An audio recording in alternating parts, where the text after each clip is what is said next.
বলিউডের ভাইজান সালমান খান, যিনি শুধু পর্দার নায়ক নন, কোটি ভক্তের হৃদয়ের রাজাও বটে। তবে বিগত 1 বছর ধরে যেন এক অদৃশ্য আতঙ্কে দিন কাটছে তার। গ্যাংস্টার লরেন্স বিশনয়ের টার্গেটে রয়েছেন সালমান। একের পর এক হুমকি, এমনকি তার বাড়ির সামনে গুলির ঘটনা। সব মিলিয়ে নিরাপত্তা ইস্যুটা এখন আর হালকাভাবে দেখার নয়। বাসায় আগে থেকেই ছিল বাড়তি নিরাপত্তা, কিন্তু এবার তার প্রিয় বারান্দা অ্যাপার্টমেন্টে নেওয়া হলো নতুন পদক্ষেপ। আর সেটা হলো বারান্দায় বসানো হলো বুলেট প্রুফ কাচের স্তর। এক সময় সে খোলা বারান্দায় দাঁড়িয়ে হাজারো ভক্তকে হাত নেড়ে শুভেচ্ছা জানাতেন ভাইজান।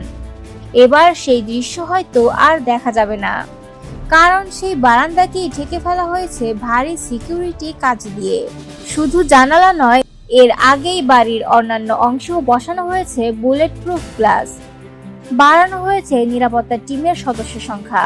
এখন সালমানের নিরাপত্তায় নিয়োজিত 40 জনের বিশেষ স্কোয়াড। কিন্তু প্রশ্ন উঠেছে, এই কাচ বসানোর কারণ কি শুধুই হুমকি, নাকি রয়েছে অন্য ব্যাখ্যা? সালমান খান নিজেই জানিয়েছেন এক ভিন্ন অভিজ্ঞতা। তার ভাষায়, আমাদের ফ্ল্যাটের উচ্চতা কম হওয়ায় মাঝে মধ্যে ভক্তরা বাইরের পাইপ বেয়ে উঠে বারান্দায় ঢুকে পড়েন। এমনও হয়েছে কারো বারান্দায় ঘুমিয়ে পড়ার ঘটনাও ঘটেছে। এই অনাকাঙ্ক্ষিত অনুপ্রবেশ ঠেকাতেই এই ব্যবস্থা নিতে বাধ্য হয়েছেন তিনি।